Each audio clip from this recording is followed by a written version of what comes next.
Muy bien, chicos, muy buenas tardes. Lo que hoy día vamos a ver es biología. Mi nombre es Michael Estrada. Primero, ¿qué es biología, no? ¿Qué estudia la biología? Como ven a continuación en el PPT, ven que la biología se encarga del estudio de la vida, el estudio de los seres vivos. Todos los seres vivos que ustedes vean a su alrededor están dentro de este gran campo que es la biología, ¿no? Por ejemplo, ¿quiénes serían seres vivos para ustedes? Por ejemplo, Valeria, a ver, dame ejemplos de seres vivos.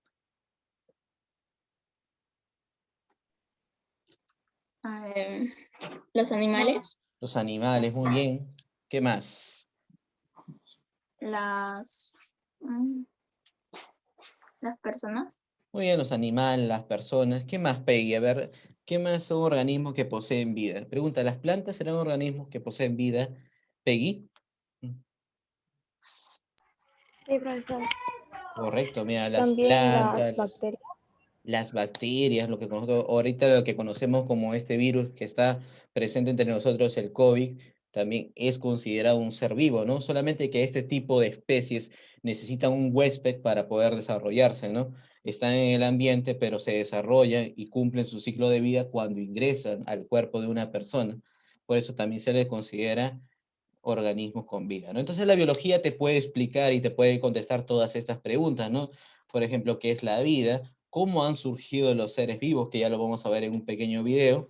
¿Qué tienen en común los seres vivos y que a la vez lo distingue de otros objetos del mundo inorgánicos? Muy bien. Aquí hay que hacer un pequeño énfasis a saber diferenciar lo que son orgánicos de inorgánicos. La palabra orgánico dice que está compuesta por órganos. Entonces, nosotros, los animales, los seres vivos, poseemos órganos, por eso pertenecemos al campo de los seres orgánicos. Las plantas también es un ser vivo, también es un ser orgánico, no solamente que sus órganos reciben el nombre de organelos. ¿Listo? Y, profesor, entonces, ¿qué será el mundo inorgánico? Son aquellos objetos que tú veas a tu alrededor, pero que no poseen vida, ¿correcto? Yo veo al frente, estoy al frente de mi lacto, entonces mi lacto sería un ser inorgánico, un ser que no posee órganos, ¿correcto? Mi celular, ¿correcto? ¿Qué más? Todo lo que esté, el suelo, la tierra, hasta la misma agua, pues serían seres inorgánicos, ¿correcto? Están presentes alrededor de nuestra naturaleza, pero sin embargo carecen de órganos, ¿no? A esos seres se le denomina inorgánicos, ¿correcto? Esa es la primera separación que tú debes hacer, pues para poder distinguir en este campo de la biología. Muy bien, vamos a ver un pequeño video, ¿sí? Acerca de la teoría, en este caso la teoría espontánea. A ver, un ratito, voy a esperar un ratito. A ver, a ver, a ver, a ver. Listo. Muy bien, me avisan cuando se comparta en la pantalla, chicos. Muy bien, ¿se puede ver la pantallita del video? Sí, ¿no?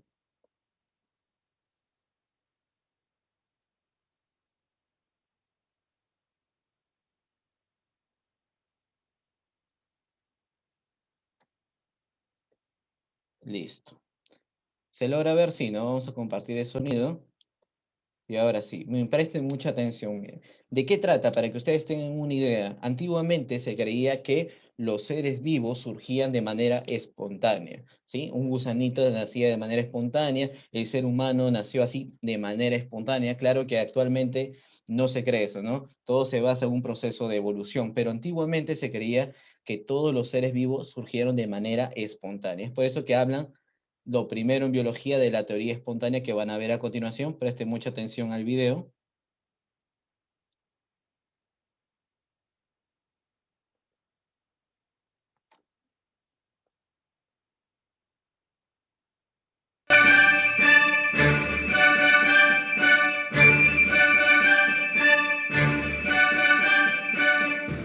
Aristóteles, Epicuro y Lucrecio creían que los seres vivos como gusanos, escarabajos, ranas y salamandras podrían originarse espontáneamente en el polvillo o en el lodo, que los roedores se formaban a partir del grano húmedo y que los pulgones de las plantas se condensaban a partir de gotas de rocío.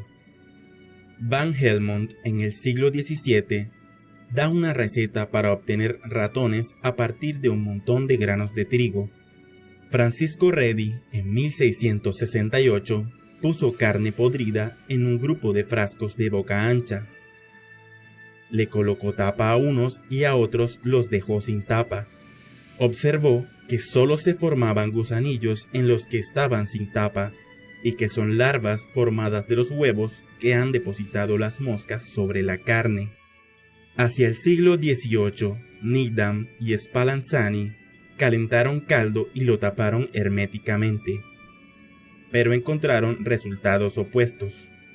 En 1864, Louis Pasteur utilizó frascos con forma de cuellos de cisne que permitían la entrada de oxígeno necesario para la vida, pero que atrapaban los microorganismos en sus curvaturas, impidiendo que contaminaran el contenido de los frascos. Demostró que si hervía el líquido del frasco para matar los microorganismos presentes y se dejaba intacto el cuello del frasco, no aparecía ningún microorganismo en el contenido. Algunos de sus frascos, todavía estériles, siguen en exhibición. Así refutó la teoría de la generación espontánea. Por este y otros aportes científicos, Louis Pasteur es considerado el padre de la microbiología.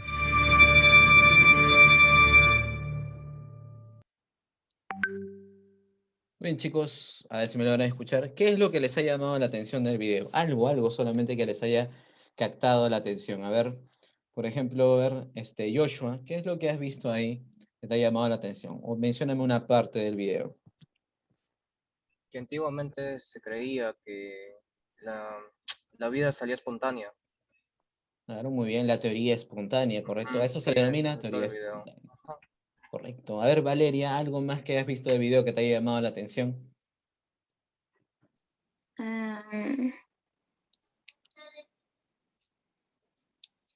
Sobre, ¿Viste esa parte donde se creía que de un fango de lodo surgían espontáneamente las ranas?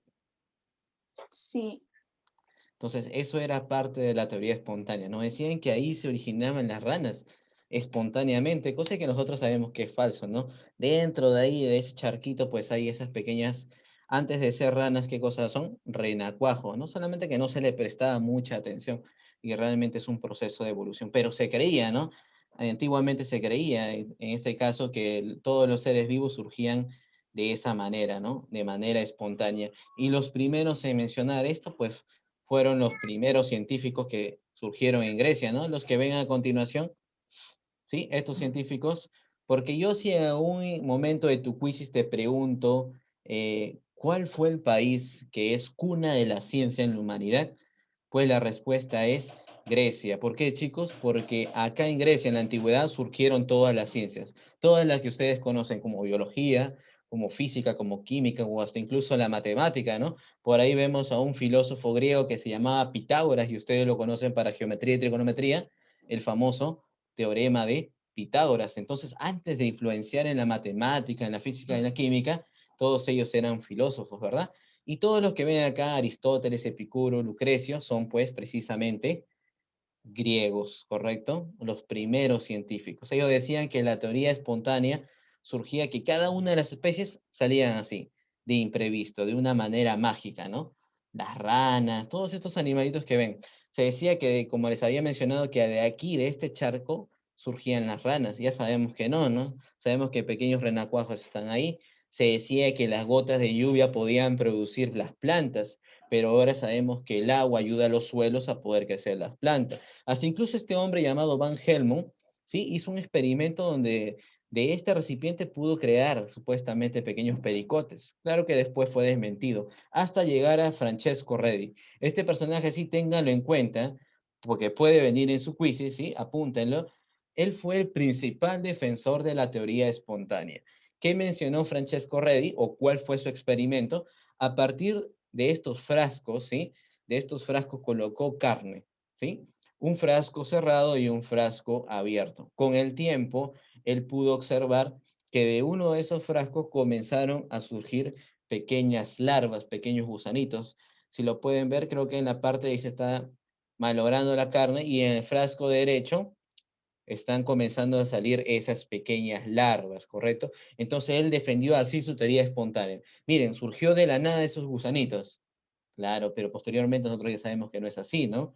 pero él fue el principal defensor. Si yo te menciono quién fue el que hizo experimento con la carne podrida, en este caso liberando pequeñas larvas, fue Francesco Redi, principal defensor de la teoría espontánea. Hasta que vino pues un gran científico llamado Luis Pasteur, y él fue en contra ya de la teoría espontánea, ¿no? Él mencionaba que ese frasco de carne es debido a algo, debido al contacto con el aire, que pues se han podido formar esas larvas. Entonces lo que hizo para desmentir la teoría espontánea fue lo siguiente, mira, en un recipiente, ven la primera imagen, ¿sí? Un recipiente, colocó un poco de caldo, caldo de pollo, y ahí había pequeñas partes de, en este caso, de carne, ¿sí? Y comenzó a calentar un orificio. ¿Para qué?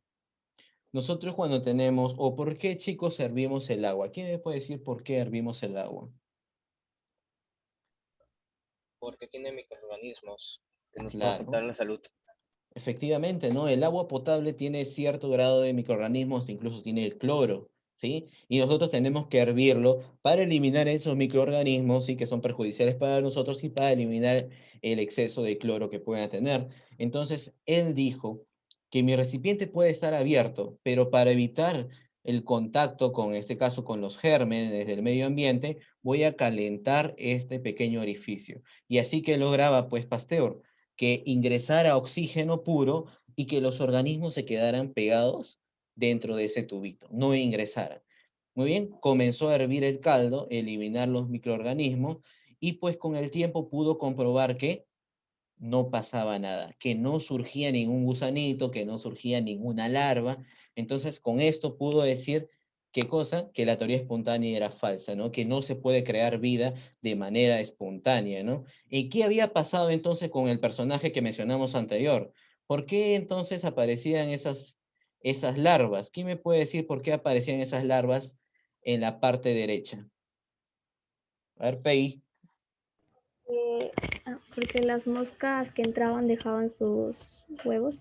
Efectivamente, ¿no?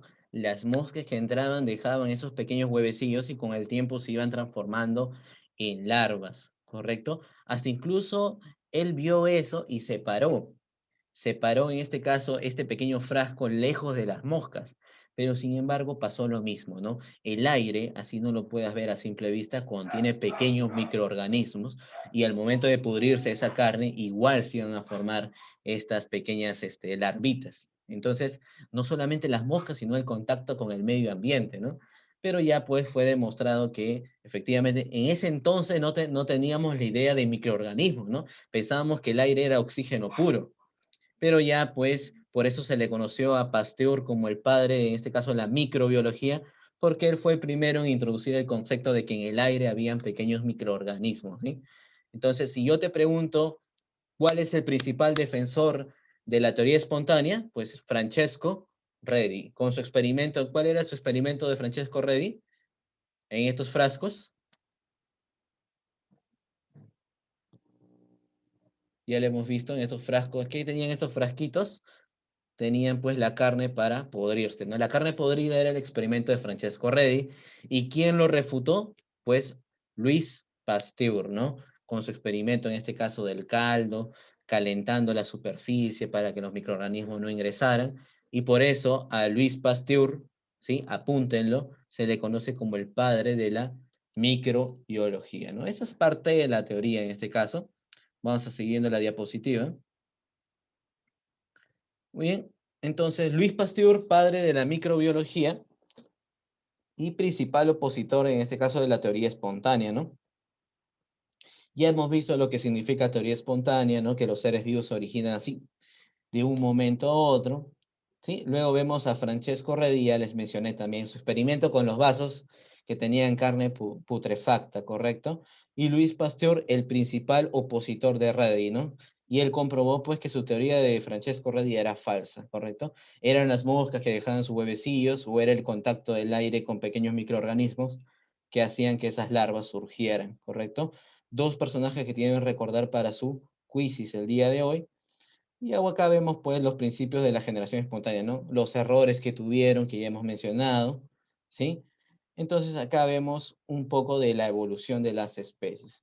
¿Por qué introduzco el tema de la evolución de las especies? Muy bien, chicos, porque ya ahí se fue conociendo este término gracias al experimento de Reddy, porque se conocían los pequeños huevecillos, ¿no? Y los huevecillos no se mantenían a lo largo de su vida tal cual así, sino iban evolucionando y se iban transformando en larvas, que con el tiempo se iban transformando en pequeñas moscas, ¿correcto? Esas larvas evolucionan y se convierten en moscas. Entonces, en esa época ya se introdujo el término, perdón, evolución, ¿no? Pequeños fenómenos, pequeños cambios en el cuerpo de una especie. Si yo te pregunto en tu quiz, ¿quién fue en este caso el padre de la evolución o el primero en introducir este término? Fue Charles Darwin, ¿correcto? Algunas veces lo vemos en los libros de ciencia como, no sé si habrán visto unos gráficos donde aparece el desarrollo del ser humano desde un mono, cómo se va erguiendo, cómo se va convirtiendo en un hombre. Entonces, esto es propuesto por Charles Darwin. Cada vez que tocamos el término evolución en el área de biología, nos referimos a este gran personaje, ¿no? Él nos dice, los efectos ambientales conducen al éxito reproductivo diferencial en individuos de grupos de organismos. La selección natural tiende a promover la supervivencia de los más aptos. Profesor, no le entendí, es un trabalengua, sí, efectivamente, pero lo que tú debes tener en cuenta es que la naturaleza se encarga de seleccionar a las especies más aptas. De eso trata todo lo que hemos leído ahí. La naturaleza se encarga de seleccionar a las especies más aptas. Y a su propuesta se le conoce como solamente lo que está acá, selección natural, ¿no? ¿Quién selecciona a estas especies? La naturaleza. Antiguamente se conocía la era del hielo y se podía ver algunos animales que actualmente no existen, ¿no? Mencióneme algún ejemplo. Creo que aparece también en esta película de la era del hielo. ¿Qué animales aparecen ahí que actualmente no están? ¿Qué animales Un aparecen? mamut. El mamut, claro, El ¿no? tigre diente de sable. El tigre dientes de sable también, ¿eh? Los Entonces, dodos. hay un tipo de osos, ¿no? Perezosos también que son de otra forma, ¿correcto? Entonces, ¿qué nos dice Darwin? Darwin nos dice que estas especies no sobrevivieron a la era del hielo y pues la naturaleza se encargó de eliminarlos de la Tierra, ¿correcto? A eso se le conoce como selección natural. La naturaleza se encarga de decidir qué especie es la más apta. En realidad, pues estas especies en la era del hielo, pues todas desaparecieron, ¿no? La única que pudo surgir, ¿cuál era? El hombre pudo sobrevivir, ¿no? La época del Neandertal.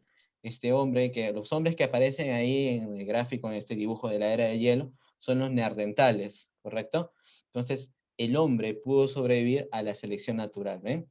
No pudo ni siquiera la era de hielo poder eliminar a la especie humana. Entonces, para recordar un poquito, Charles Darwin, su teoría se llamaba selección natural. ¿De qué trataba? Que la naturaleza era la que escogía qué especie podía sobrevivir a lo largo de la historia, ¿correcto? Como ya le mencioné el ejemplo de los mamuts, los dientes de sable que no mencionan sus compañeros, ¿sí? Charles Darwin. Luego hablamos de la ciencia, la biología, cómo aprender a interpretar la biología, pues nos basamos primero en el método científico, ¿sí? Para poder contestarnos preguntas como ¿por qué migran las aves?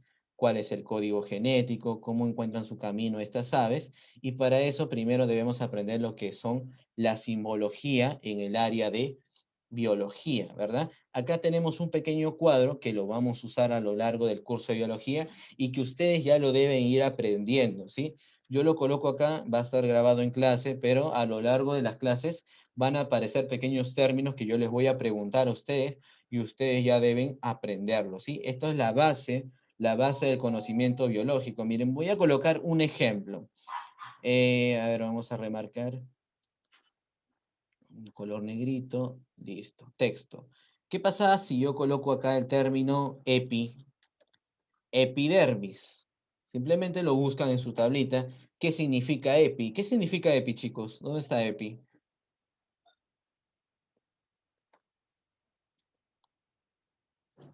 ¿Lo han logrado encontrar? Significa sobre. Ahí está, ¿no? En la cuarta Sobre fila. la piel. Exacto, sobre. Y dermis también está ahí, sobre la piel. Entonces, de esta manera, no les estoy pidiendo que me aprendan los términos, sino las palabras en conjunto. Miren, también podemos encontrar lo que es la biología, ¿no? Si yo hablo de biología, ¿qué significa bio, Valeria? ¿Qué significa bio acá en tu tablita? Vida. Correcto, vida, ¿no? Colocamos vida. ¿Y qué significa en este caso logía? Peggy, ¿qué significa logía?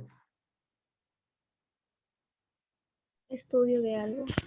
Claro, entonces si yo lo ordeno de manera adecuada, biología sería el estudio de la vida, ¿correcto? Esos son los términos que ustedes ya deben manejarlo ya de memoria, porque es lo que vamos a ver, ¿no?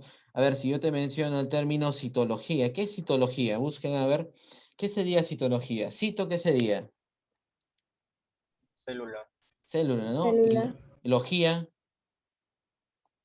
estudio de Estudio de la célula. correcto, entonces sería estudio de la célula. De esa manera nosotros podemos encontrar todos los términos, ¿no? Ahí está neurología, mira, neuro significa nervio, entonces la neurología es el estudio de los nervios, ¿verdad? Por ahí podemos encontrar también un término, ver, la zoología. Zo significa animales, está en la parte final. Entonces también sería el estudio de los animales, ¿eh? O también hemos visto en biología el término histología. ¿Sí? El término histología también la podemos encontrar ahí. Histología, ¿qué sería? El estudio de los tejidos, ¿no? Microbiología. Ahí está también. Algo que vamos a ver. Los protozoos. ¿Qué es un protozo? ¿Quién lo puede encontrar? ¿Qué sería un protozo? primero, ¿Ya? ¿Un primer qué? Los primeros animales. Correcto, ¿ya? Proto es primero y su es animales, los primeros animales. Entonces, estos son los términos de este cuadradito que ya deben aprenderlo de memoria, ¿eh, chicos? Yo a lo largo de las clases les voy a preguntar algunos términos a cada uno que utilicemos en clase y ustedes ya deben saber, pues, relacionar todos ellos, ¿correcto? Muy bien. Cualquiera de los que ven aquí que he colocado puede venir en su quizzes en la parte final, ¿ya? Puede venir epidermis, biología, citología, zoología, protozo. Cualquiera de estos puede venir en su quizzes, ¿sí? Dale un vistazo, unos 10 segundos, para pasar ya a la parte final. Está sencillo, ¿verdad? Hasta ahorita está sencillo. Listo. Muy bien, vamos a continuar. Entonces acá ya están los términos, como lo que ustedes ya han hecho, acá nos están explicando, ¿no? Bio significa vida, logía significa estudio, estudio de la vida, zoología es estudio de los animales, ¿no? Correcto. Citología, el estudio de las células, citocélula, ¿correcto? Epidermis, ya me lo han hallado, ¿no? ¿Qué significaba epidermis? Epi era sobre, y dermis, ¿qué era? Sobre la piel. Sobre la piel, ¿no? Osteocito, miren, osteocito, ¿qué será osteocito? Osteo significa hueso. ¿Qué será osteocito? A ver, busquen acá. Osteo es hueso y cito es célula. Entonces, osteocito, ¿qué cosa es? Las células de los huesos. ¿Ven? Osteocito. Entonces vamos a seguir hablando, ¿no? Lo que yo les he mencionado es acerca de la simbología en biología, pero todo en conjunto, pues pertenecen al famoso método científico, ¿no? Todas las ramas de las ciencias naturales, como la física, la química y la biología, se basan en el método científico. Pero, profesor, ¿qué es un método científico? Bien, acá vamos a ver un pequeño gráfico para que ustedes vean lo que es un método científico, ¿sí? El método científico tiene las siguientes partes. A ver, vamos a resaltarlo por aquí. La primera parte es la observación, ¿correcto? Vamos a observar un hecho, solamente vamos a observar pequeños cambios.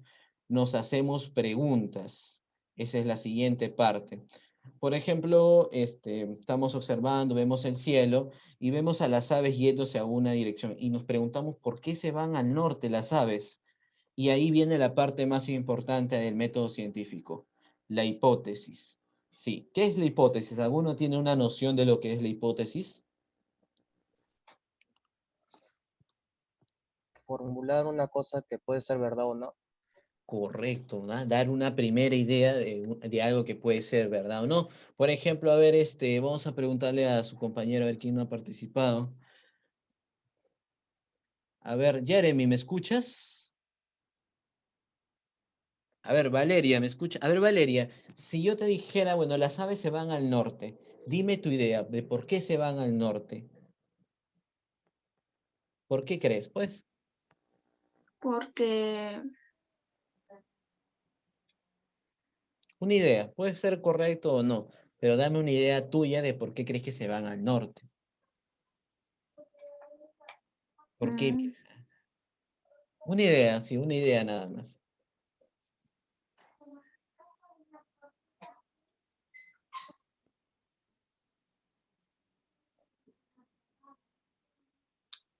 Por el frío, no sé, por la comida, porque, o porque allá se reproducen. Una idea, ¿por qué crees que van al norte? yo creo que por ambas cosas, por la comida y porque también Se van a reproducir. Ya, muy bien. sí, Entonces, lo que menciona su compañera es una idea, ¿verdad? Todavía no sabemos si eso realmente es correcto o si es, como dice su compañero Joshua, no sabemos si es verdad o si es mentira. Entonces, esa idea previa ante un interrogante se le conoce como hipótesis, ¿sí? Tu juicio de valor, también se le conoce como un juicio de valor. Damos una idea antes de poder conocer la realidad, ¿correcto? Puede ser verdadero, puede ser falso lo que nosotros decimos, pero ya lo iremos comprobando después. Profesor, ¿de qué manera se comprueba? Pues haciendo la experimentación, ¿verdad? Haciendo la experimentación vamos investigando por qué se van al norte, van googleando si quieren, entonces eso va en la parte de experimentación, ¿no? Luego de que ustedes ya hayan buscado esa información, llega la etapa del método científico conocida como la conclusión. Ah, profesor, realmente se van al norte, ¿por qué? Porque el clima, buscan un alto clima para poder reproducirse, o allá hay más alimentación, quizás para ellas. Entonces, esa es la conclusión, ya darle el correcto significado o la correcta hipótesis a lo que tú has imaginado, ¿correcto? Luego viene la parte de la documentación donde tú lo vas a escribir, ¿no? Tomas tus apuntes de lo que es correcto y luego llegas a un gran descubrimiento, ¿correcto? Todos estos puntos en unión hacen el método científico. Entonces, observación, solamente observar los hechos, preguntarse, la hipótesis es darse un juicio de valor, que puede ser verdadero, puede ser falso, es tu idea previa, ¿no? Tu idea previa antes de conocer. Eso es una hipótesis. Ténganlo en cuenta para su formulario, en este caso, que van a verlo en breve. Bien, chicos, entonces, con esto sería la clase del día de hoy y van a reingresar al mismo link y ahí les voy a compartir el enlace del Quizzes, ¿ya chicos? Van a reingresar en un minutito al mismo link.